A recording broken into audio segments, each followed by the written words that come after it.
Selamat malam, Bapak, Ibu, dan Saudara dimanapun berada. Kopras Santuy kembali setelah lebih dari 1 bulan libur karena kesibukan lah.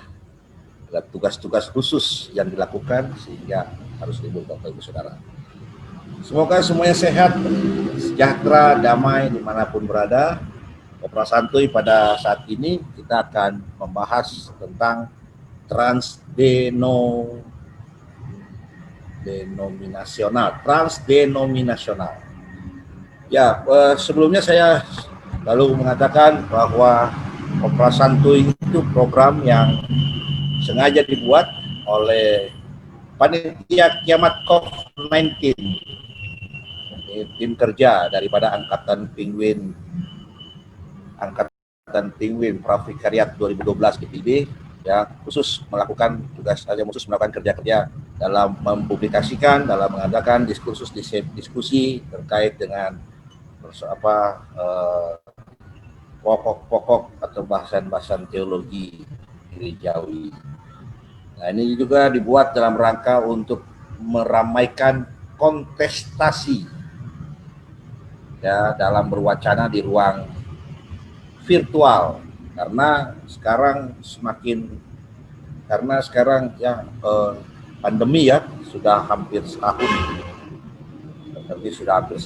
orang lebih banyak berinteraksi di ruang virtual. Jadi kita coba mengisi ruang virtual ini dengan wacana-wacana yang dapat Bapak, Ibu, Saudara, mana sumber yang memang expert dalam hal ini gitu ya, dalam topik ini, transdenominasional ini ya, dan bahkan sedang proses dalam studi lanjutnya di strata 3 dalam meraih gelar doktornya. Dan ini salah satu atau bahasan daripada karya tulis disertasi yang sedang disiapkan. Baik, Ibu Pendeta Stella Pati Pelohi, dipersilakan untuk masuk dalam ruang virtual Kopras Santuy. Ya, nah ini halo Bapak, Saudara, para pemirsa dimanapun berada saat ini, yang menyaksikan live maupun yang nanti menyaksikan rekamannya melalui kanal YouTube Media Panitia Kiamat COVID-19. Ibu Pendeta Stella, Pendeta Pelayanan Umum GPIB yang sedang melaksanakan studi strata 3 di Yogyakarta, ya, Universitas Duta Wacana. Ya, Pendeta ya? Iya. Ya, betul. Ini topiknya usulan beliau ini, transdenominasional ini. Tapi nggak ya, expert jadi juga. Saya sengaja mengundang expert lah. Kalau expert nggak usah ditulis lagi jadi disertasi, langsung lulus aja gimana? Karena belum expert makanya mau belajar. Wah, tuh luar biasa ya. Itu Bapak, Ibu, Saudara, hasrat untuk belajar inilah yang buat orang kelihatan dewasa. Pendeta, bagaimana kabarnya? Sehat-sehat? Sehat, Kak, sehat. Apa kabar di sana? Ini sebuah kehormatan loh, saya diundang di Kopras Santuy.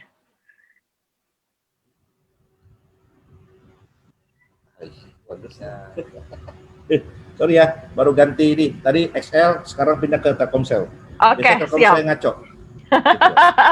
Jadi di Pamekasan ini aneh apa, begitulah situasinya.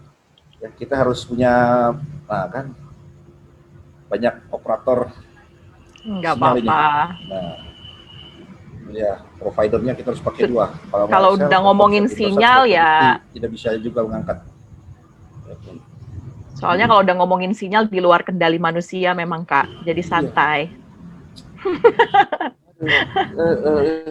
Saya begitu.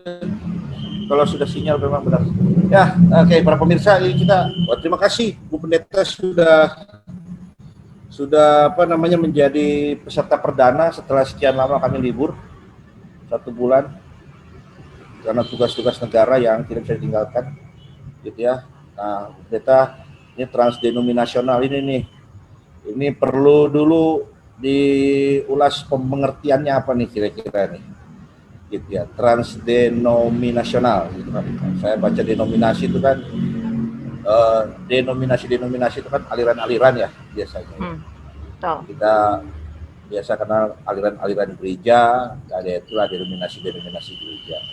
Tapi mungkin ada pengertian yang lebih dalam daripada itu, silakan. Ya, saya sebenarnya menyebutnya dengan eklesiologi transdenominasional. Jadi istilah eklesiologi transdenominasional itu saya dapat dari seorang tokoh bernama Roger Haidt yang sekarang menjadi concern saya menulisnya. Jadi saya sedang menulis disertasi atau sedang melakukan penelitian antara eklesiologi multikultur milik GPIB, atau GPIB sering disebut dan dikenal sejak tahun 48 sebagai eksistensinya multikultur, lalu saya memperjumpakannya dengan eklesiologi transdenominasional. Nah, eklesiologi transdenominasional itu adalah eklesiologi dari bawah yang berdialog dengan berbagai model eklesiologi yang muncul dari komunitas Kristiani. Seperti yang tadi Kak Pendeta katakan bahwa kita banyak hidup di berbagai macam denominasi gereja. Nah, itu sebabnya transdenominasional bagaimana berdialog, memperjumpakan model eklesiologi dari macam-macam denominasi itu. Sebenarnya ada istilah transdenominasional kalau Roger Haidt, sementara PGI itu menggunakan istilah interdenominasional. Kenapa? Tapi saya lebih memilih transdenominasional karena trans itu lebih dalam daripada inter. Kalau trans itu kita tahu bahwa denominasi lain punya tradisi, kita bisa meminjamnya dan kita bisa menjadikan milik. Itu transdenominasional. Sementara inter, saya hanya tahu bahwa gereja itu atau denominasi itu punya tradisi ya. Saya hanya sekadar sampai tahu gitu. Jadi inter lebih bisa mengakui tradisi yang lain, bahkan bisa menjadikan tradisi itu menjadi milik. Kira-kira seperti itu. Trans ya. Oh, jadi transdenominasional itu adalah kita tidak hanya sekedar mengakui ada aliran lain di luar kita, ya, tapi kita bisa belajar dari mereka, bahkan kita bisa mengadopsi bisa mengadopsi apa yang ada pada menjadi mereka, milik, menjadi milik. Untuk apa sebenarnya itu? Ya untuk apa sebenarnya? Untuk memperkaya tradisi kita. Melihat bahwa berarti itu untuk memperkaya tradisi kita sendiri ya. Jadi misalnya contoh gitu ya, kita aliran Protestan GPIB misalnya, kita mengakui adanya aliran Pentakosta misalnya, terus kemudian kita kalau transdenominasional itu kita tidak hanya mengakui tapi juga kita boleh pinjam tradisi kita mereka. Belajar dari mereka. Ya, gitu. Jadi kayaknya kalau interdenominasional itu dia hanya mengakui saja ya. Lewat aja begitu, mengakui, tahu ada tapi tidak bisa meminjamnya atau relasi itu ya hanya sekadar Anda tahu, saya menerimanya, selesai sampai di situ. Tapi trans itu lebih masuk ke dalam, boleh ambil, boleh jadikan itu menjadi milik, boleh kita pakai seperti itu. Jadi itu lebih dihidupi dalam eklesiologi transdenominasional. Wah, perasaan kita kalau sudah berhadapan dengan aliran-aliran di luar, kayaknya kita selama ini selalu mengambil sikap curiga. Iya, betul. Antipati ya, gitu loh. Iya. Itu kan kayaknya itu yang saya kembangkan sikap wah ini bahaya nih kalau misalnya nanti masuk ke dalam, ini bisa membuat jemaat nggak seloyal lagi sama aliran kita nih, nggak ini lagi nih kan, gitu ya. Tapi kenyataannya memang tadi Bu Pendeta bilang apa namanya ini dari akar dari bawah ya. Ya, betul. Fenomena Dari bawah. ini ya. Iya. Oke.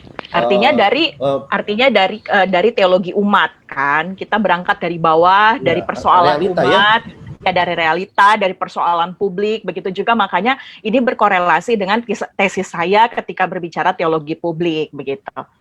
Makanya ada kaitan, ada korelasi ketika ngomong teologi publik yang berarti berbicara concernnya atau memiliki fokusnya atau keterlibatannya pada isu-isu publik atau res publika, maka gereja atau eklesiologi transdenominasional juga mau merujuk pada apa yang menjadi persoalan publik, apa yang menjadi teologi umat. Jadi kita hidupi dari bawah gitu. Jadi kita mulai cara berpikirnya concernnya dari bawah gitu. Makanya dimulai dari transdenominasi, denominasi umat yang berbeda-beda. Nah, kan kalau kita udah bicara eklesiologi denominasi yang berbeda, kita selalu bicara apa? Soal perpecahan gereja. Kita selalu kalau udah bicara gereja, yang katanya esa, kita selalu bicara soal keterpecahan gitu kan. Kita selalu bicara gereja yang seperti yang tadi Kak Pendeta bilang, kita anti kalau udah dengar denominasi lain. Sementara penelitian ini ingin menawarkan sesuatu yang kita justru bisa memiliki eklesiologi yang lebih baik atau gereja publik yang mengadopsi justru tidak anti pada yang lain, tapi justru menjadikan yang lain menjadi bagian atau menjadi milik sendiri. Begitu. Ya berarti ini memang kita semacam mengapa ya? Semacam menerima, mengakomodir realita. Ya, realita keumatan itu. Ya memang kalau saya lihat bahwa kita mulai tahun 90-an, ya 90-an ya, saya pertama kali itu mendengar adanya aliran karismatik, Pentakosta gitu kan, masuk di sekolah-sekolah dan sebagainya, saya sudah dengar itu. Bahkan tahun 2000-an itu ya mulai muncul apa namanya aktivitas-aktivitas di gereja yang kayaknya dulu nggak ada gitu loh. Ya, kayak doa subuh misalnya gitu kan, doa subuh apa semua itu muncul gitu kan. Itu memang nggak ada sebenarnya di situ kan. Ternyata yang bawa itu punya istilahnya yang bawa itu ternyata jemaat-jemaat kita yang juga istilahnya aktif di luar juga kan gitu ceritanya kan. Ya kan. Tapi nah tadi selama ini kan kita coba untuk memandang itu istilahnya selama ini memang sikap yang nampak konfrontatif ya dalam hal ini ya gitu kan. Nah, tapi di sisi lain gereja juga ditekankan untuk bagaimana membangun dirinya menjadi istilahnya esak dengan gereja-gereja yang lain gitu ya. Nah jadi kita bagaimana membangun gereja yang esak yang bersekutu dengan gereja-gereja yang lain kan gitu kan. Tapi di sisi lain juga bagaimana caranya kita bisa menjaga umat kita supaya terpengaruh kemudian mengambil sikap konfrontatif. Nah, ada kira-kira apa yang ditemukan oleh Pendeta Ella bahwa sikap konfrontatif yang diambil justru malah merugikan gereja itu sendiri, misalnya denominasi itu sendiri misalnya. Maksudnya ketika adalah halo Pendeta Ella. Iya Kak Pendeta, soalnya agak putus-putus. Jadi maksudnya tadi apa, boleh ulang pertanyaan, sempat hilang. Oh iya. Oh gitu ya. Ya maksudnya kan oke. Ini jelas nggak ya suaranya ya? Jelas, suaranya jelas. Oke, ya jelas ya. Saya coba matikan bentar ya. Supaya clear pertanyaannya. Jadi saya matikan dulu kamera saya gitu kan. Jadi yang nongol di publik sekarang Pendeta Ella sendiri. Oke, baik. Ya. Baiklah. Tapi ini dalam rangka pertanyaan, dalam rangka pendiskusi. Ini kan kita diskusi ya. Ya kira-kira dalam penelitiannya Pendeta Ella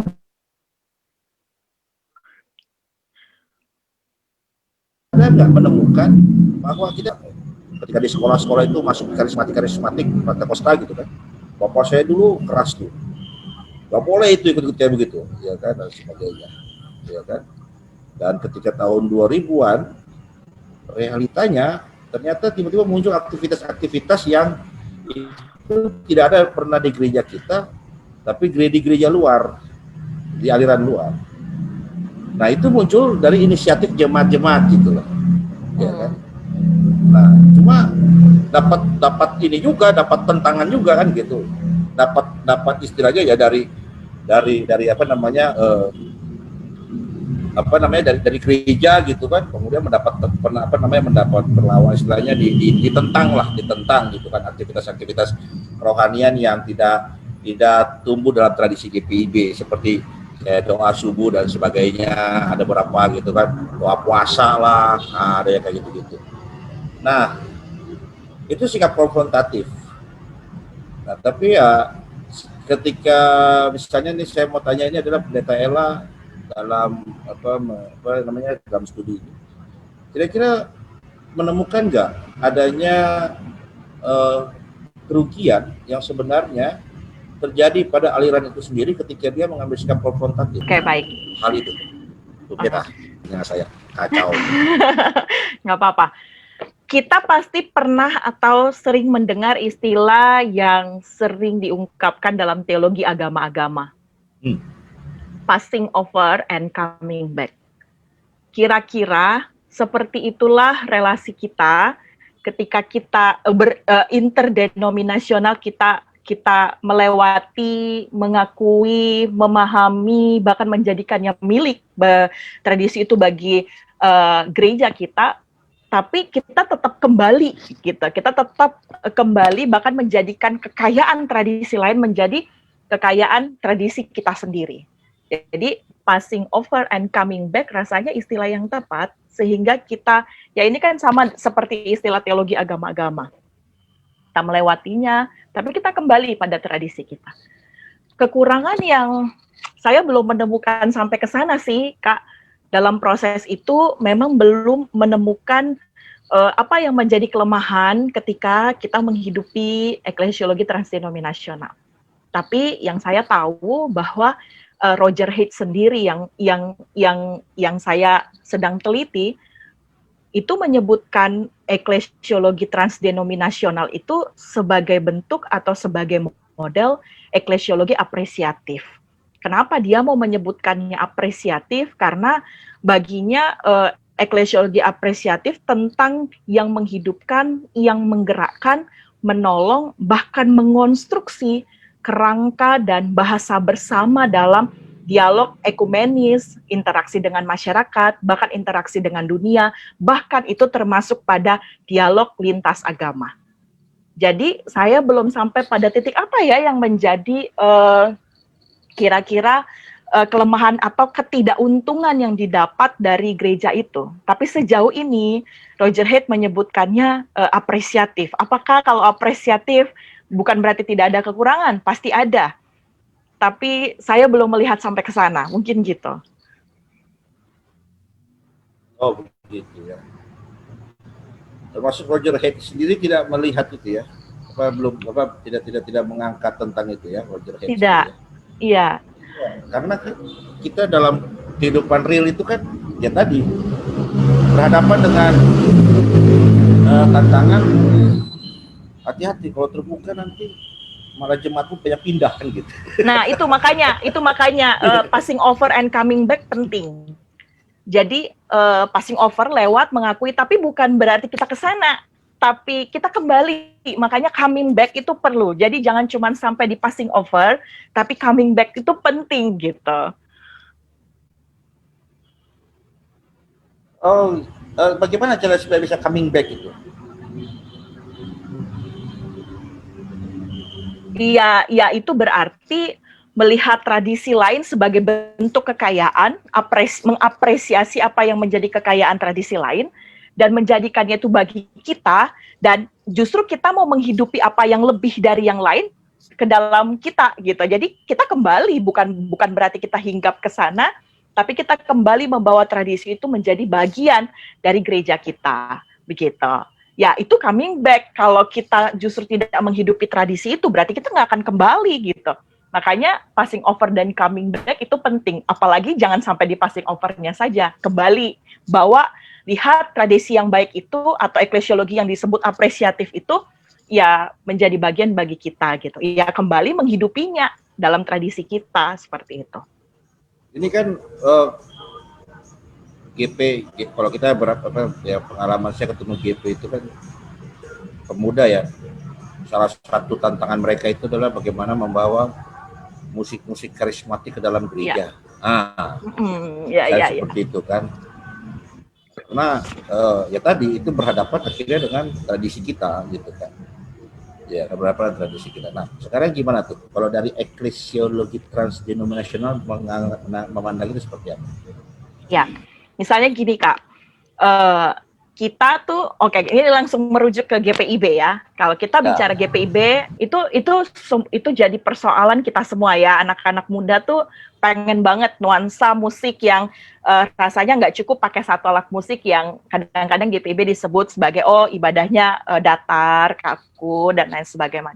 Lalu kita mulai memunculkan ibadah nuansa muda atau nanti dalam ranum itu akan diganti atau dalam rantap akan diganti jadi ibadah corak muda, pemuda dan lain sebagainya atau ibadah kreatif gitu ya. Ya, semoga nggak norak ya.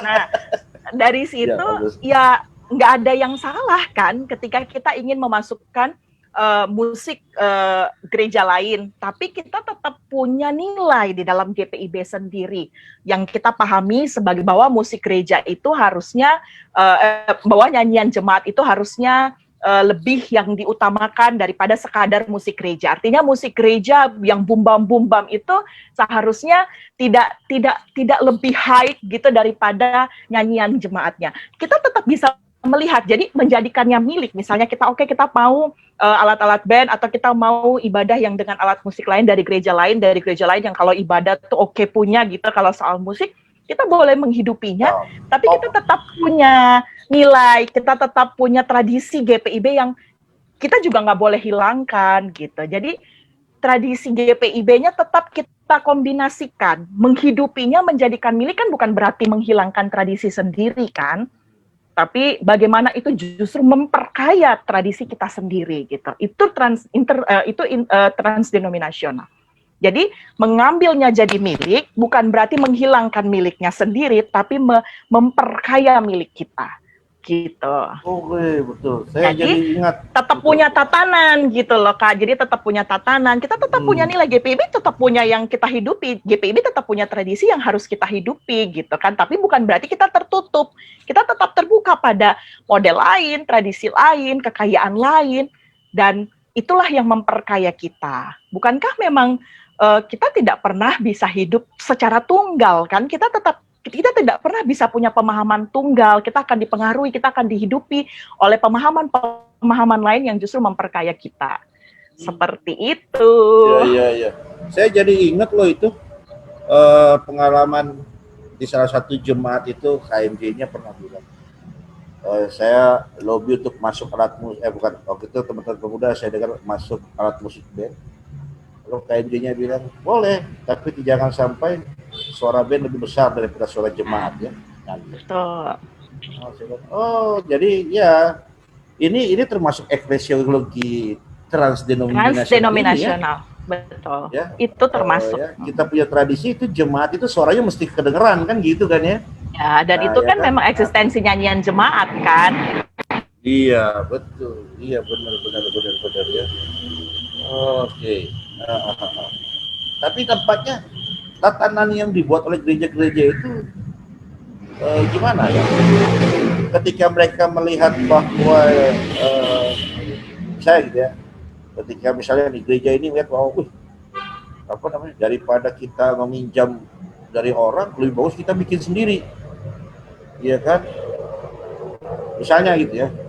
Ini daripada lagu-lagu yang masuk lagu-lagu beginian, lebih bagus kita bikin lagu sendiri aja, supaya kita punya alasan untuk menolak lagu-lagu ini. Nah, gimana kalau tatanannya dibuat sedemikian sampai kemudian kayaknya nggak ada alasan gitu loh untuk adanya ruang untuk masuk itu, gimana itu? Ya itu berarti kan gereja itu tertutup dong, tidak mau terbuka pada kekayaan tradisi lain. Bagaimana kita mau menjadi gereja yang terbuka atau bagaimana mau menjadi gereja publik ya kalau kita belum apa-apa sudah mengatakan yang lain tidak baik gitu. Ya, itu artinya kita juga tidak membuat atau tidak menerima model gereja yang harusnya lebih kontekstual dan relevan. Belum apa-apa sudah mengatakan yang lain tidak baik, belum apa-apa yang mengatakan yang lain tidak bagus. Kita nggak akan pernah jadi gereja yang relevan kalau seperti itu kan. Memang habitnya manusia itu masuk dalam sistem gereja itu. Pede kalau misalnya ya namanya juga masih gereja di dunia kan, belum di sorga kan.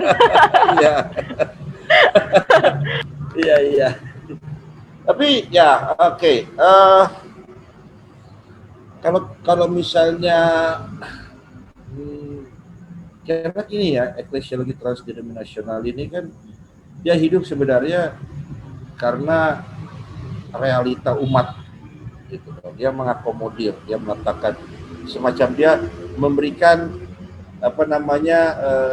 dasar teologi, menteologisasikan apa yang ini dan kemudian melihatnya sebagai sesuatu yang bisa membangun sebenarnya kehidupan, memperkaya kehidupan beriman kita gitu ya. Tapi kayaknya di kalangan para pemuka atau pemimpin nggak seperti itu juga ya yang terjadi ya, karena ini akhirnya resistensi ya. Saya kemarin sempat jalan-jalan ke satu teman, satu senior di dekat sini jemaatnya, dia cerita bahwa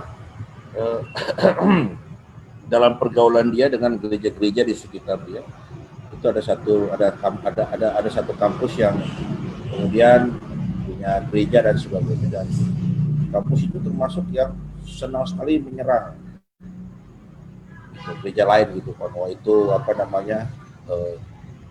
gereja-gereja itu sudah dimerasuki oleh Lucifer, sudah jadi alat iblis, antikris katanya, untuk mengacaukan orang memandang pada Kristus dan sebagainya gitu kan. Nah, ada ajaran yang tidak sesuai atau mungkin ajaran yang itu menyerang misalnya. Gitu.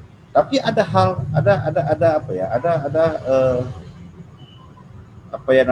bisa dikatakan kayak, tapi ada juga gitu loh yang positif gitu.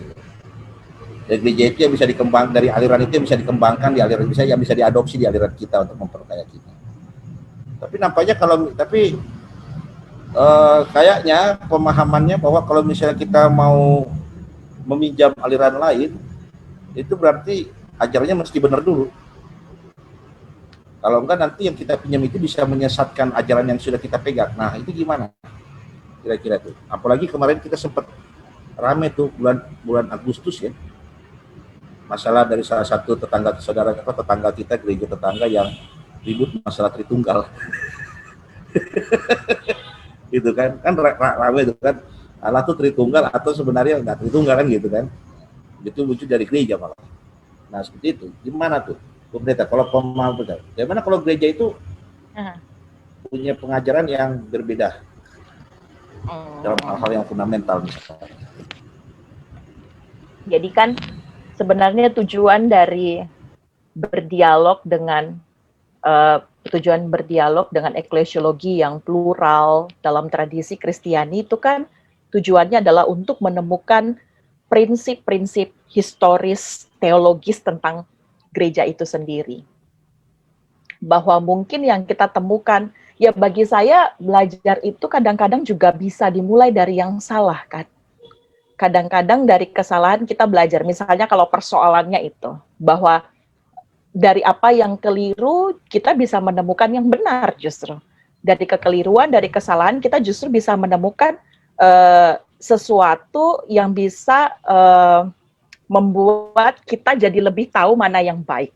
Nah, makanya itu yang tadi saya katakan, kita meminjam tradisi yang lain, tapi juga dengan mengajinya lagi gitu. Jadi tidak mentah-mentah yang makanya tadi kan Kak Pendeta Henry bilang bagaimana kalau ternyata gereja itu punya pengajaran yang salah, kita ambil, apakah kita harus selalu belajar dari pengajaran atau tradisi yang benar. Nah, kadang-kadang kan kita sulit juga, ini benar menurut siapa? Kadang-kadang kita juga sulit kan, baginya itu benar, bagi kita belum tentu benar, bagi apa yang kita anggap benar belum tentu orang lain anggap benar gitu.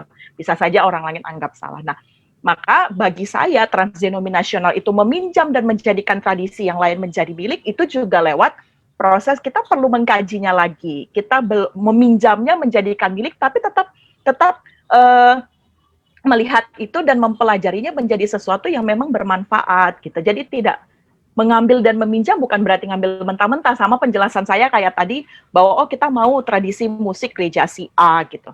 Tapi kita tetap melihat prinsip gereja kita itu apa, historis teologis GPIB sendiri itu apa gitu. Sehingga itulah yang mau dipadu-padankan. Dan dari situ justru kita bisa dari kesalahan atau mungkin belajar dari apa yang gereja lain punya, justru kita bisa menemukan apa yang akan kita miliki. Mungkin gitu. Iya, betul. Iya. Jadi semakin dapat mengkondisikan kita untuk memang kuat secara ekumenis ya gereja-gereja ya. Dengan seperti itu ya. Makanya eklesiologi transdenominasional itu adalah upaya sebenarnya untuk gereja mau menyadari dirinya, keberadaannya sebagai gereja universal. Dan tujuannya apa? Tujuannya untuk mengusung nilai kesaksian gereja publik tadi. Seperti itu. Ya, apa nggak jadi ribut ya? Nggak tahu juga ya. Soalnya jemaatnya diambil aja pasti ribut. Apalagi kalau betul. Kan, gayanya diambil kan. Wah, gereja sana ikut-ikutan gaya diambil. Gitu kan. Tapi memang ya itu realita keumatan ya. Memang ya, itu realita keumatan ya. Teologi itu dari bawah ya, benar.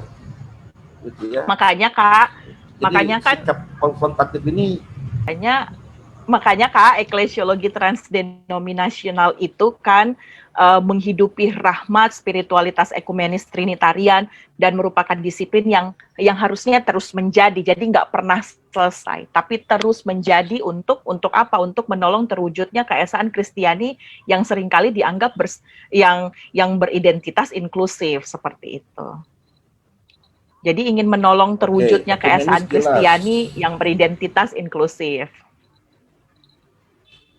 Trinitariannya di mana tuh? Apa yang membuat ini disebut sebagai cerminan daripada Trinitarian, Trinitas Allah, relasi seperti ini? Ya, relasi yang saling-saling lah. Ini makin lama makin berat pertanyaannya. Ini makin kayak aku ujian disertasi. Kan itu katanya teologi publik kan harus terpublikasi. Bahasa publik ya kan. Ya, jadi Bapak Ibu dan pemirsa dimanapun berada, ini Tritunggal itu, Trinitas itu dia bukan hanya dokumen pengakuan kita tentang Allah, tapi efek daripada pengakuan itu adalah karakter kita dalam kehidupan beriman. Jadi apa dampak daripada pengakuan kita terhadap Allah Tritunggal itu adalah dampaknya pada cara pandang, sikap hidup, sikap kita berrelasi. Nah, itu yang disebut dengan Trinitarian itu ya. Jadi karena kita mengakui Allah Tritunggal, jadi kita menjadi orang yang Trinitarian. Bukan hanya sekedar Trinitarian dalam pengakuan kepada Allah, tapi Trinitarian dalam bersikap, dalam membangun sikap kehidupan beriman. Nah, itu bahasanya.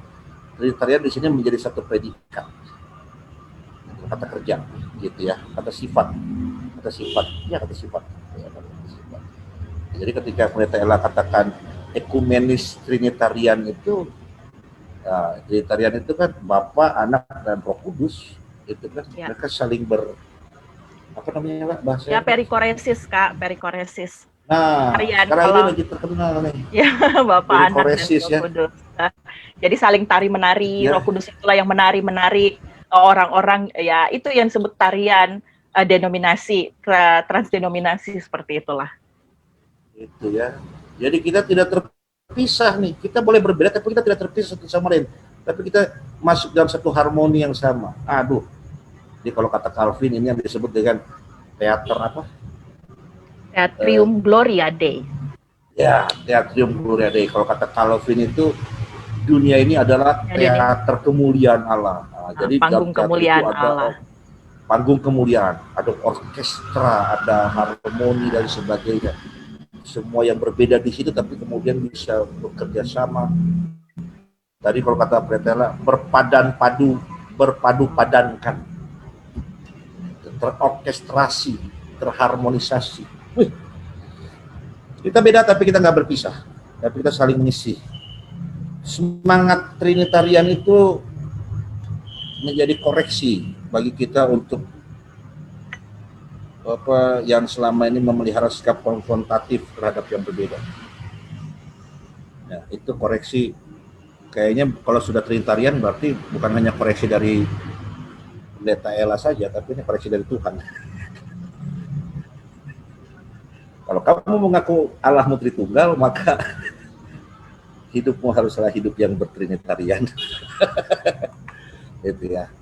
Oke, jadi baik, kembali ke topik tentang eklesiologi transdenominasional sendiri. Ya, itu bagaimana melihat partisipasi antara umat dalam berbagai aliran, misalnya.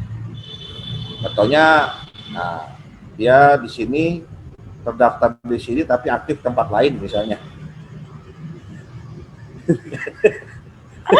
Aduh, ini pengalaman banget ya. Makanya GPIB punya ini ya, punya lembar loyalitas ya. Itu tuh yang muncul kan. Kalau jadi presbiter harus punya lembar loyalitas. Iya. Kan?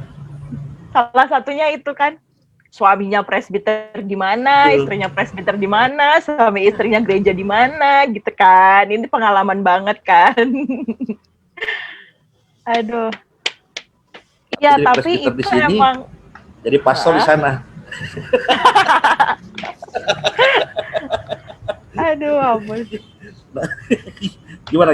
Gimana eklesiologi transdenominasional melihat kan realita ya? Apakah sampai ke bagaimana melihat fenomena itu ya? Jadi sebenarnya eklesiologi transdenominasional maksudnya nggak kayak gitu, Kak. Nggak maksudnya bahwa kita ya kita punya identitas kan, kita tetap punya rumah sendiri, kita tetap punya tradisi yang lain, tradisi sendiri, tapi lalu ketertarikan itu bukan berarti membuat kita justru ya kayak tadi itu pindah gereja, jajan gereja, itu bahasanya Kak, bahasanya Andre. Ya nggak gitu maksudnya, jadi lebih kepada kita cuman melihat kekayaan tradisinya dan memperlengkapi tradisi kita seperti itu. Jadi bukan keterlibatannya dalam arti keterlibatan ekumenis, tapi kita tetap punya identitas sendiri. Passing over tadi loh, passing over kami tetap pulang, tetap kembali pada tradisinya sendiri. Jadi bukan berarti ya kita tetap mencintai rumah sendiri lah, mungkin begitu kali ya. Jadi transdenominasional bukan berarti seperti itu. Bukan berarti bahwa seenak-enak kita, ya nggak gitu ya, maksudnya lebih kepada kekayaan tradisi yang itu bisa kita jadikan milik dan itu menjadi kekayaan kita, seperti itu. Begitu juga berlaku bagi gereja lain yang mungkin dilihat apa yang baik dari GPIB, mungkin itu bisa dijadikan kekayaan tradisinya, tapi bukan berarti dia tinggal di sini gitu, dia tetap bisa kembali pada tradisinya gitu. Ya, juga ya karena fenomena itu sebenarnya bisa jadi masukan buat kita sebenarnya di GPIB. Bagaimana kita berpikir daripada mereka yang melakukan jajan itu ya. Nah, kadang-kadang kan ada alasan sih kan Kak sebenarnya ya, kalau kita ngomongin jemaat seperti itu, ya jemaat tuh apa sih yang bikin dia ke sana gitu. Berarti kan ada sesuatu yang menarik hati. Nah, mungkin kita sebagai yang memimpin jemaat itu, kita bisa mengadopsinya justru. Jadi apa, kita bisa bertanya, apa yang menarik, apa yang bikin dia lebih ke sana gitu. Itu sekaligus menjadi proses kita, belajar kita, kritik, self kritik bagi gereja sendiri untuk bisa menempatkan gerejanya atau tradisinya menjadi apa yang menjadi kebutuhan umat. Lagi-lagi memang back to teologi umat seperti itu. Apa yang menghidupi, apa yang orang ke sana ya kita lihat sebagai sesuatu, mungkin kalau baik kenapa tidak kita hidupi tradisi itu, misalnya gitu. Kayaknya bukan menarik aja loh, bukan karena menarik. Tapi kecantel. Ya waktu pas episode berapa Kopra Santuy itu bicara tentang apa namanya udah lama bulan lalu atau 2 bulan yang lalu, itu sempat ada pemuda yang partisipan ya, dia bilang bahwa ada sesuatu yang nggak saya dapatkan di GPIB, yang itu nggak mengisi saya, dan saya kesana untuk bisa diisi. Dapatnya dari yang lain kan? Gitu. Tapi saya tetap di GPIB, cuma ketika saya butuh itu saya harus kesana. Nah, berarti kan GPIB perlu cari tahu apa itu gitu. Nah, iya. Itu? Jadi bukan hanya sekedar menarik, tapi apakah kita sudah menjawab kebutuhan juga itu sebenarnya ya, masukkan ke kitanya gitu loh. Iya. Karena gini, kita berhadapan dengan GPIB sebagai gereja, sebagai sebuah institusi. Ketika bicara soal tradisi, itu bisa soal tatanan. Gitu ya. Itu kan produk, ya kan, produk dari zaman yang sudah berjalan sampai saat ini. Nah, apakah tatanan itu bisa mengakomodir apa yang terjadi sekarang dan ke depan? Gitu kan? Nah, ini mungkin tadi Pendeta Ella bilang, ya, kita jangan menutup diri lah. Justru menutup diri membuat kita semakin besar kehilangan malah. Betul.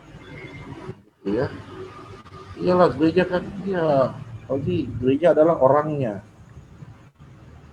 Bukalah pintunya, lihat di dalamnya, gereja adalah pejabat. Aduh, ya ampun. Soalnya sekarang ya kalau dulu kan yang nyambut di pintu kan pejabat gereja. Oh gitu ya. Gitu ya. Mungkin sampai pada nanti titik, ini kan baru bab 2 proses menulis yang ya mungkin nanti sampai di bab-bab berikut, mungkin saya juga menemukan banyak hal yang sekarang saya belum dapat atau belum nemu, karena proses ini lagi sedang berjalan. Oke lah, begitu lagi lah. Bab 2 yang udah nemu apa lagi lah? Sok lah, atau mangga tuh lah. Oh itu, baru sorry, proses. Ya, ini bukan aji mumpung ya. Gitu kan, Ella yang kuliah, kita dapat ilmunya kan ini. Tapi mungkin gitu ada ya. Ada kira-kira apa lagi yang Ella dapatkan daripada itu? Nah, jadi kalau ngomong disertasiku, kan kalau misalnya aku ingin memperjumpakan eklesiologi transdenominasional dengan GPIB multikultur, ini kan nyambung nih. Ketika GPIB ngomong GPIB yang beragam, multikultur, nyambunglah sama kita hidup di tengah Indonesia, gereja yang tidak hanya satu, tapi kita hidup dari berbagai-bagai denominasi. Nanti di bab-bab berikut, sebenarnya yang menarik adalah ada sih kelemahan dan kekurangan dari eklesiologi transdenominasionalnya Roger Haidt ini. Halo Kak. I'm coming back. Kakak sempat ke-freeze gitu, jadi aku ngerasa kayak ngomong sama siapa ini ya. Nah, jadi tadi sampai di mana ya? Jadi kan kalau Tapi jadi di Facebook lancar sih, Pak. Di apa ini di Zoom. Iya, tadi sempat berhenti ya. Nah, kalau ingin memperjumpakan GPIB multikultur dengan transdenominasional itu rasanya sejalan. Cuman ketika nanti akan melihat disertasi ini, tentu aku melihat kelemahan atau kekurangan dari eklesiologi transdenominasional Roger Haidt ini. Jadi Roger Haidt udah bagus banget tuh ngomong tentang konsep eklesiologi transdenominasional. Ada satu yang kurang yang dia tidak bicarakan dari eklesiologi transdenominasionalnya itu. Makanya itu aku menambahkannya sebagai bentuk sumbangan teori. Misalnya eklesiologi dalam konteks kerusakan lingkungan ekologi dan eklesiologi gereja virtual yang rasanya ini makin relevan ketika pandemi hadir. Seperti itu. Jadi ini akan menambah atau memperlengkapi transdenominasional ini. Jadi saya menambahkannya tentang Jadi kalau Roger Hare hanya bicara sampai di eklesiologi transdenominasional, saya mau menambahkannya atau ketika dia memperjumpakan dengan multikultur, saya menyumbangkan teori sebagai eklesiologi transdenominasional kosmis. Yang dalam hal ini dia meliputi eklesiologi lintas agama, eklesiologi dalam konteks penderitaan, eklesiologi dalam konteks politis untuk pendamaian, eklesiologi dalam konteks kerusakan lingkungan atau ekologi, dan eklesiologi gereja virtual. Kira-kira seperti itulah nanti bentuk dari disertasi ini, gitu. Jadi eklesiologi transdenominasional tidak selesai sampai di situ, tapi akan ditambah dalam bentuk eklesiologi transdenominasional kosmis. Kosmis. Jadi ingat Avenger. Penguasa kosmis. Siapa tuh namanya tuh? Aduh, lupa lagi. Iya ya. Jadi bukan sebatas isu ini ya. Ekologi maupun yang apa ya. Kalau kerja virtual itu memang ya implikasi daripada pandemi yang muncul gitu ya.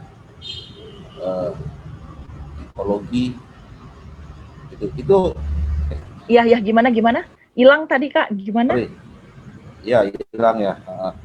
Ya lah, kira-kira dari teorinya eklesiologi transdenominasional kan selama ini kan kita ngomong bahwa dia teologi dari umat gitu kan, teologi yang berkembang di umat begitu kan.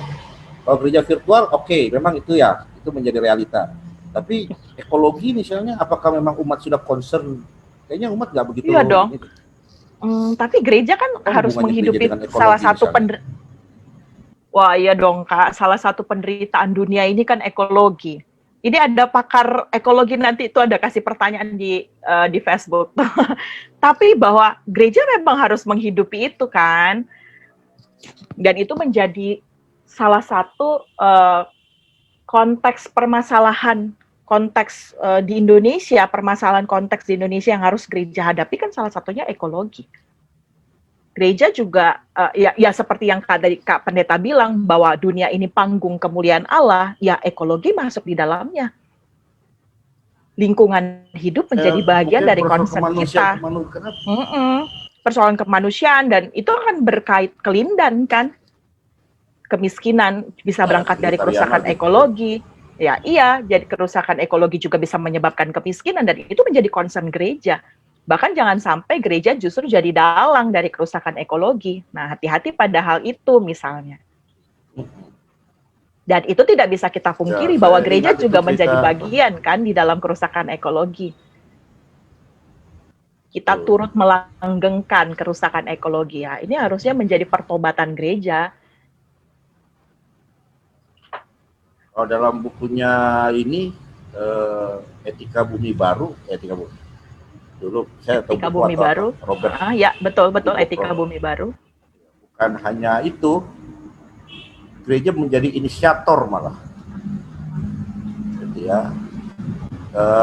Sempat diangkat soal Santo Bonifacius ketika melakukan pekabaran Injil masuk ke Jerman. Terus supaya bisa membuat masyarakat Jerman percaya terhadap Injil.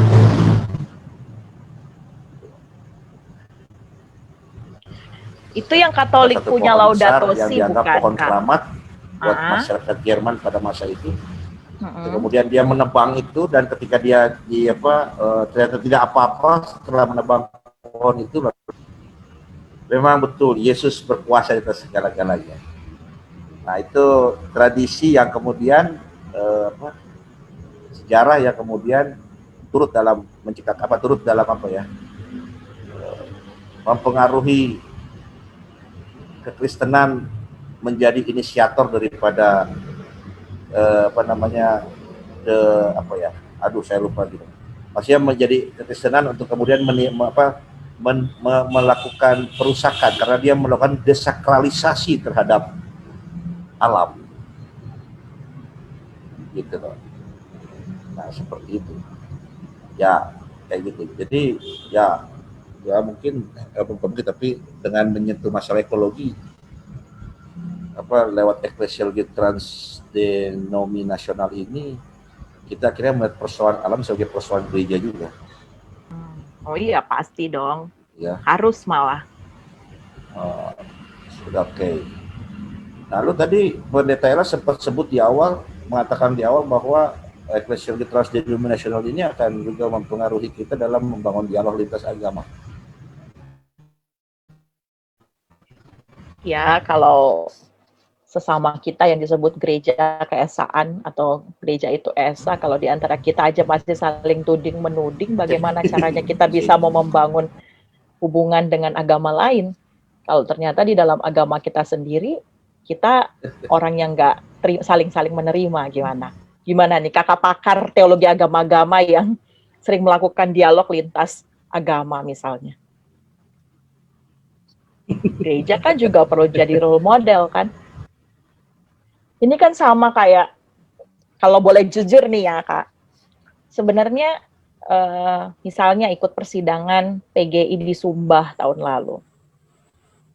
Coba Kakak bayangin, satu sisi ada kebanggaan tersendiri ketika PGI menambah anggota baru, gereja baru.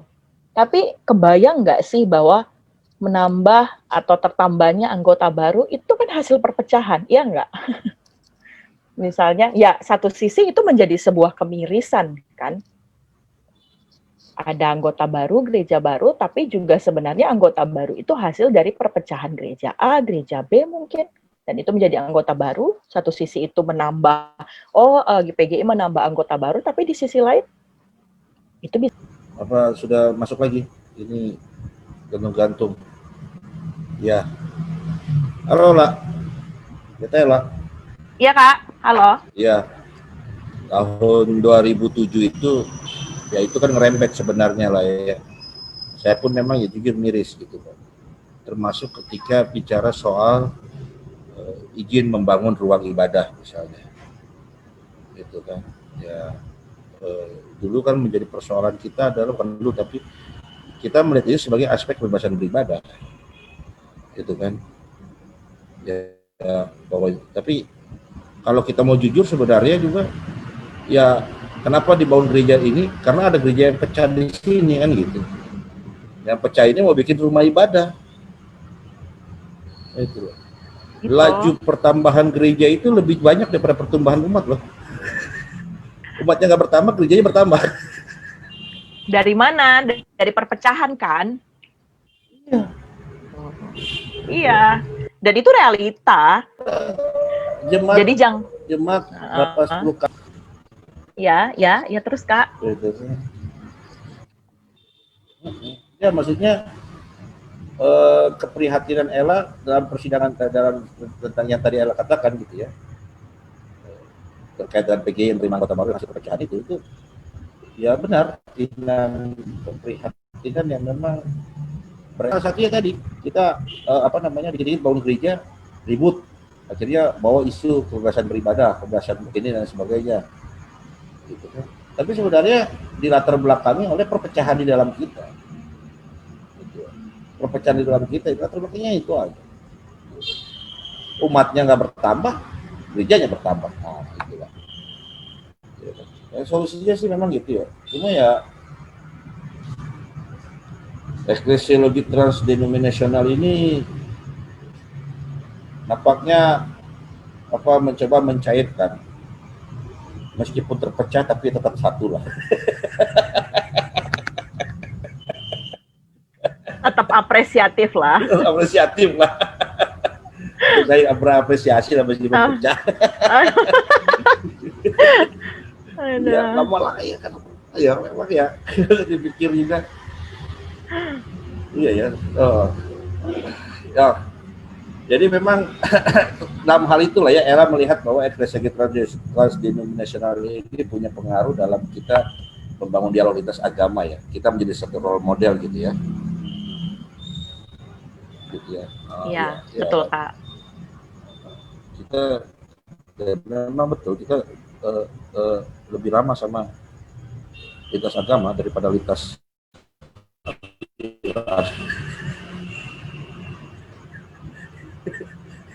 benar banget. Lebih lama kita Lintas agama kita terbuka. Nah, mungkin sikap itu muncul karena ada unsur politik. Bisa juga. Tapi sebenarnya kan politik juga nggak apa-apa. Yang penting politiknya politik politik of apa itu namanya? Kok jadi lupa sih, bela supaya politik, kita bela bisa rasa. Aman, supaya gereja kita nggak di demo, supaya gereja kita nggak di demo, supaya gereja kita ini kita baik-baiklah sama yang berbeda kan gitu. Ya nggak tulus dong baiknya. Berbeda agama tentunya. Nggak tulus dong baiknya, cuman karena ada kepentingan. Realita umat. Ya ampun, ya, baiklah. Ini diskusi kita angkat aja apa yang ada kan gitu ya. Yang nyadar syukur, nggak nyadar juga apa-apa. Kalau nggak nyadar, wah kalau nggak terjadi, kalau memang nggak ini pun ya nggak masalah, ya kan. Bagus lah kalau memang nggak apa namanya semuanya tulus-tulus aja kan gitu, ya kan. Coba memang apa namanya kesadaran dari dalam untuk kemudian membangun satu sikap apresiatif terhadap yang berbeda itu memang yang sekarang kayaknya dipaksa oleh realita ya, dipaksa oleh realita. Kalau misalnya nggak mulai bisa ya, kalau pemimpinnya tetap konfrontatif, tapi ketika umatnya apresiatif, gimana gitu, ya kan? Ini sebenarnya kan gitu kan, banyak orang ya, saya sudah bilang kalau ada partai, kalau para pemuda-pemudi jadi partisipan dalam program Kopral 1, saya bilang jangan bawa nama jemaat, jangan bawa nama gereja, ngomong aja tapi jangan bawa nama dan sebagainya, supaya kita bisa menakar sampai sejauh mana jemaat kita berteologi, tapi tanpa menyentuh pihak-pihak yang ini ya. Nanti gue ditelepon lagi sama KMJ-nya kan, itu maksudnya apa sih? Menjaga itu kan gitu kan. Nah, iya, tapi ya maksudnya memang seperti itu ya. Kondisi menciptakan kita untuk kemudian sekarang sosiologi transdenominasional ya, meskipun sebenarnya sih kelemahannya bukan kelemahan itu ya, tapi mungkin kurang mencakup kali ya lah ya. Mungkin bukan yang tadi yang bilang katanya ada yang ya Ella nggak bilang bukan kelemahannya Roger Haidt, tapi ada yang kurang mungkin belum mencakup. Iya itu ya, ada yang belum mencakup ya. Artinya teorinya sendiri pun sudah oke gitu ya, sudah mantap gitu ya. Ya. Cuman kan supaya kita perlu injeksi supaya dia semakin relevan dan kontekstual sampai hari ini kan. Makanya perlu ya injeksi penambahan atau mengonstruksinya kembali dengan tambahan-tambahan baru seperti itu. Jadi poinnya adalah konsep dari transdenominasional itu harusnya adalah self-understanding. Self-understanding dari gereja yang hidup di sepanjang sejarah sosialnya. Jadi kesadaran itu penting, self-understanding dari setiap gereja itu penting. Nah, eklesiologi transdenominasional akan hidup atau konsep transdenominasional akan hidup kalau gereja masing-masing punya self-understanding-nya. Tapi selama itu tidak dimiliki, ya agak repot. Kalau menurut Ella, eklesiologi apa yang selama ini terpelihara dalam gereja-gereja kita? Tapi Kristenan di Indonesia. Udah transdenominasional atau? Belum. Saya nggak mau bilang gereja lain, gereja sendiri aja. Belum. Belum. Makanya kita terus berusaha.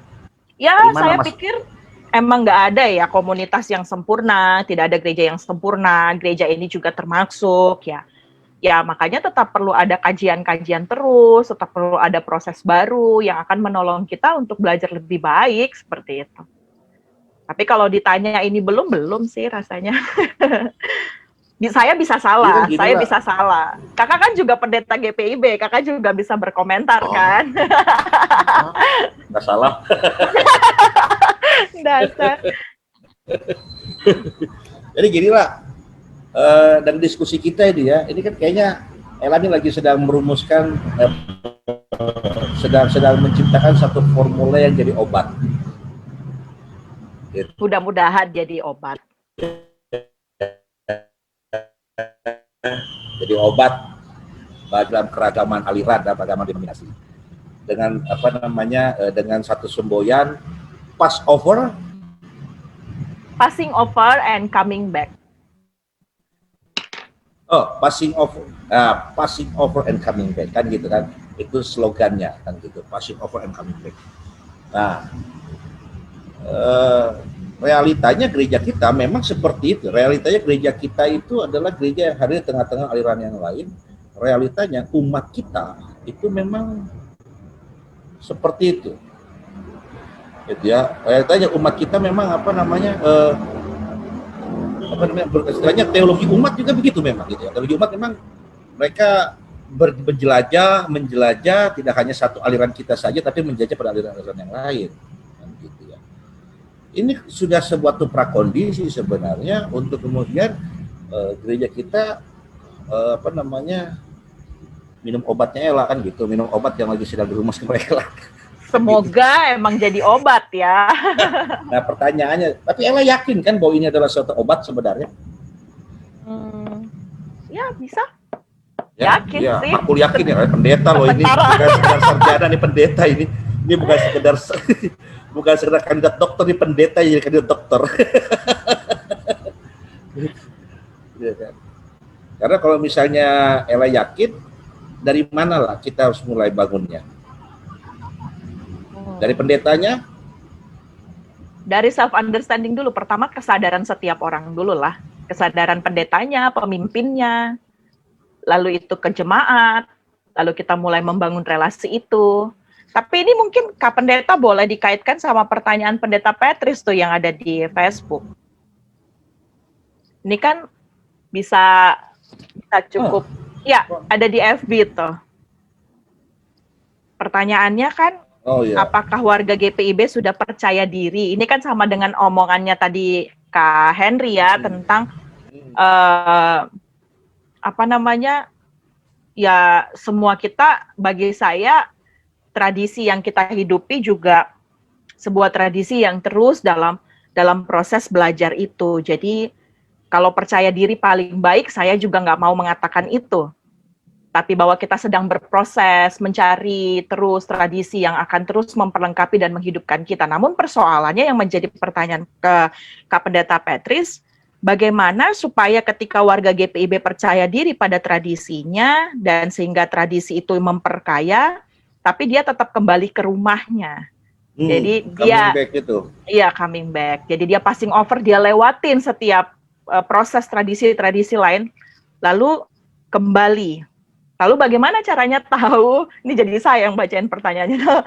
Lalu bagaimana caranya tahu GPIB itu rumah dan bukan motel atau bukan numpang lewat gitu? Ya bagi saya sih ya tetap memiliki pemahaman bahwa GPIB rumah harusnya ketika kita melihat tradisi lain, ya kita nggak menganggap itu. Jadi kita melihatnya sebagai sesuatu yang baik, kita mengambilnya menjadi tradisi kita dan kita menghidupinya pada tradisi kita. Jadi kesadaran penting bahwa bukan berarti melihat yang lain sesuatu baik lalu kita hidup di sana, tapi kita tetap mengambilnya menjadi bagian kita, menghidupinya dalam diri gereja kita, seperti itu aja. Sehingga ya harusnya kesadaran bahwa GPIB itu rumah, jadi bukan sekadar numpang lewat. Justru dengan tradisi lain lah kita memperkaya rumah sendiri, seperti itu. Itu nanyanya ke aku sama Kak Pendeta Henry, jadi Kak Henry juga boleh menjawab. Aku gagal fokus ini. Ini soalnya dibilang Patricia pemudi manis 17 tahun, ini 17 tahun yang lalu atau ya apa nasinya nih? Iya, ini kayak pertanyaan 17 tahun yang lalu ya. Kayaknya nih Patricia pemudi manis 17 tahun yang lalu. Aduh. Ya itu menurut tadi ya self understanding. Apakah kita menjawab kebutuhan? Soalnya sih di situ Pak saya. Apakah jadi tadi kan bahwa bukan hanya menarik, tapi kenyataannya ada pemuda yang ada kebutuhan yang dia miliki yang tidak dipenuhi oleh gereja, sehingga dia harus ke sana untuk memenuhi kebutuhan itu. Apakah gereja, apakah kita punya upaya untuk bisa menjawab kebutuhan itu supaya betul-betul jadi rumah? Itu Jangankan penting. gereja ya, keluarga satu darah satu daging saja itu bisa ada muncul yang namanya istilah rumah gua tuh neraka home, anak broken home, itu yang namanya satu darah satu daging gitu loh. Apalagi gereja itu kan ya, istilahnya kalau kita tidak menciptakan gereja sebagai satu home sweet home ya kan, yang namanya gereja jadi motel itu dampak gitu, itu satu reaksi gitu, itu sesuatu yang akhirnya menjadi dampak kalau kita nggak menciptakan gereja yang berupaya untuk menjawab kebutuhan, tapi lebih sibuk untuk memelihara tatanan, tapi lupa menjawab kebutuhan. Sorry Dori Mori deh, tetap akan jadi motel, mungkin jadi museum nantinya.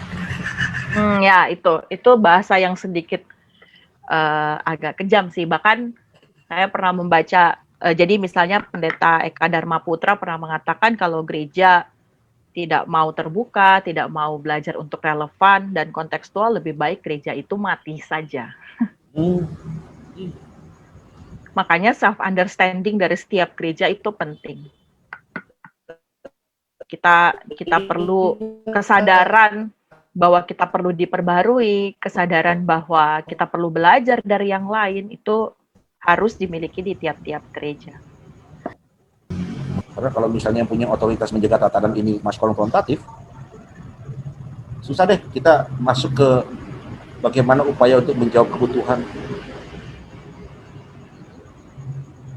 Susah. Jadi memang ya mesti dari para pejabatnya.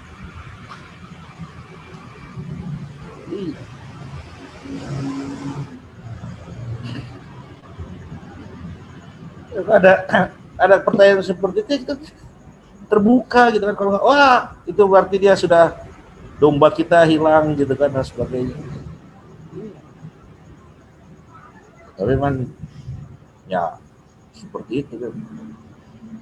Saya virtual ini saya balik ke sini kunjungan ke jemaat, saya cuma nanya, kita sudah lockdown nih gereja hampir setahun, mau tanya nih masih jemaat GPIB nggak? Aduh. Terus gimana? Terbuka aja, gue bilang aja. Oh masih Pak, karena gue tahu ada juga yang gereja tempat lain karena gereja belum buka kan. Tapi gue tanya, masih jemaat GPIB ya? Masih Pak. Apa yang kurang dari peran GPIB? Gereja belum buka Pak. Aduh, kalau itu susah, ini lagi corona. Kita jangan nambah-nambahin ruang untuk virus itu jebar, gitu kan. Arahannya gitu. Oh iya Pak. Terus apa lagi sudah itu? Nggak ada sih Pak, nggak ada bener. Oh ya udah, jangan lupa ya komitmennya untuk jaga gereja, untuk memelihara gereja. Memang pada akhirnya bagaimana caranya kita, selain kita menolong jemaat memiliki self understanding bahwa ini rumahnya begitu, juga bagaimana caranya kita membuat tempat ini, rumah ini atau gereja ini menjadi nyaman untuk ditinggali. Ini emang tugas kita bersama sih. Dan tentu emang ini tugas yang tidak mudah ya, tapi bukan berarti tidak bisa. Makanya ya ini juga imbauan sebenarnya kepada jemaat-jemaat ya, apa yang menjadi kelemahan dan kekurangan harusnya bukan ditinggalkan, tapi bagaimana lalu kelemahan ini kita sama-sama gumuli, sama-sama kita tolong supaya kelemahan ini menjadi kekuatan. Karena kalau kita menganggap, oh saya kecewa misalnya pada gereja, oh gereja ini tidak memenuhi kebutuhan saya misalnya, lalu kita pergi keluar ya, bagi saya kita belum jadi jemaat yang dewasa ya. Sembari gereja ini juga sambil terus mencari modelnya, ya gereja itu kan tidak pernah selesai. Makanya harapan saya waktu kemarin ditulisan di status di IG maupun FB ya, GPIB itu harus menjadi gereja yang terus menjadi ongoing, jadi tidak stuck, tidak di tempat, dan dia terus mencari bentuk dan mencari modelnya untuk menjadi gereja yang lebih baik. Dan itu tugas kita sama-sama, bukan hanya tugas para pimpinan, tapi kita semuanya, gitu. Gitu, Kak Pendeta. Berat ya omongan kita nih. Terima kasih. Ya, kita mengundang partisipan dari pemuda-pemudi untuk bertanya, namun karena ini perdana setelah libur 1 bulan lebih, jadi saya nggak mengundang. Yang pertama itu, yang kedua saya ragu dengan kondisi internet di sini, kondisi jaringan di sini. Ini akan jadi evaluasi tentunya karena berapa kali saya masuk keluar ini. Gitu ya. Baik,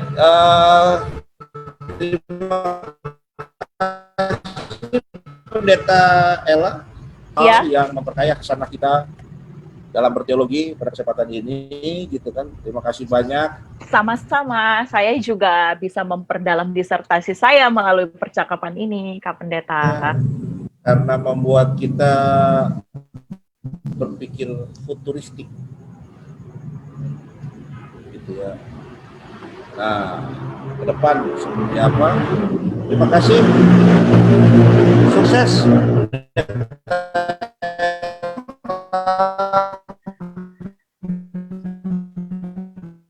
Untuk studinya, hubungannya. Amin. Ya. Aduh. Ya Kok kan? nyempil di sini. Iya, aku cari namanya nggak ada, nama Ella di kawan FB nggak ada ya. Jadi aku temennya aja deh aku ini.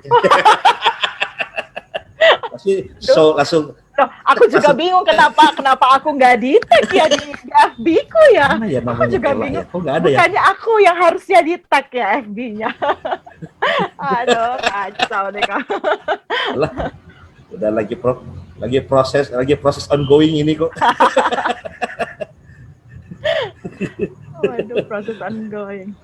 Baik, para pemirsa dimanapun berada, inilah Kopral Santuy episode yang tak berapa ini, episode yang baru perdana setelah libur 1 bulan lebih.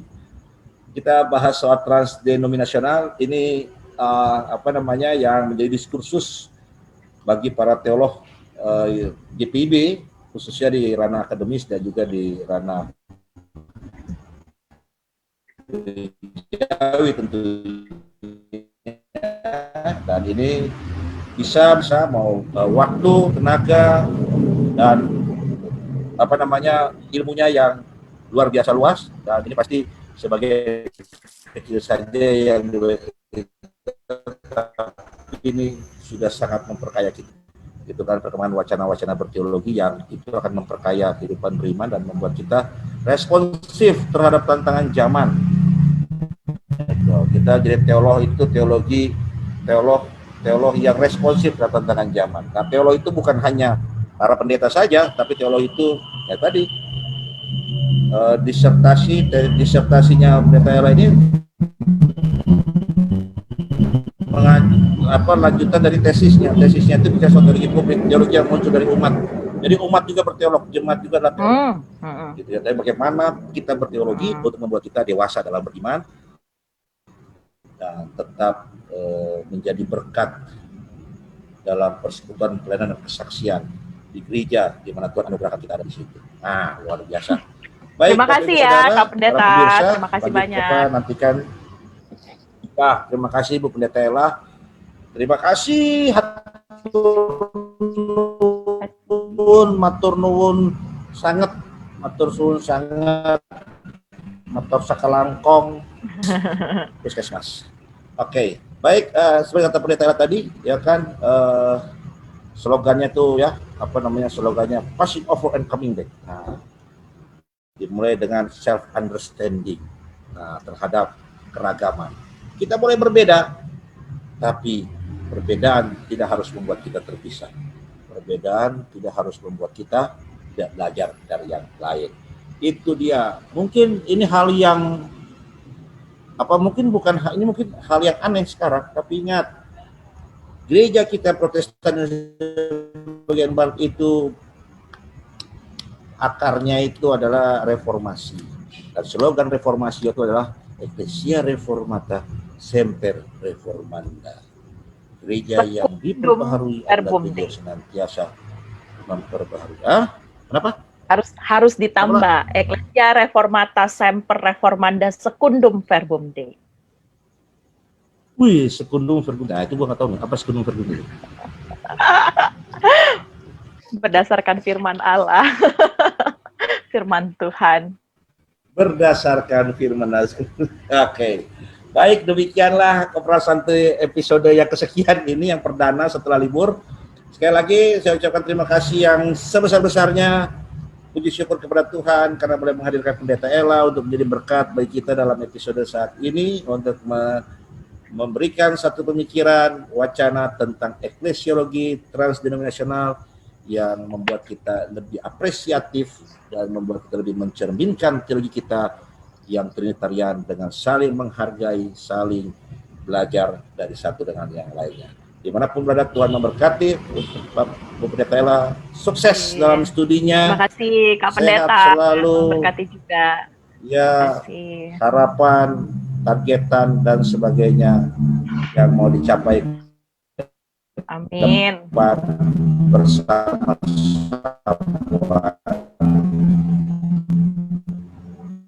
semua diperkenankan Tuhan. Episode saat ini Tuhan memberkati Bapak Ibu Saudara dimanapun berada.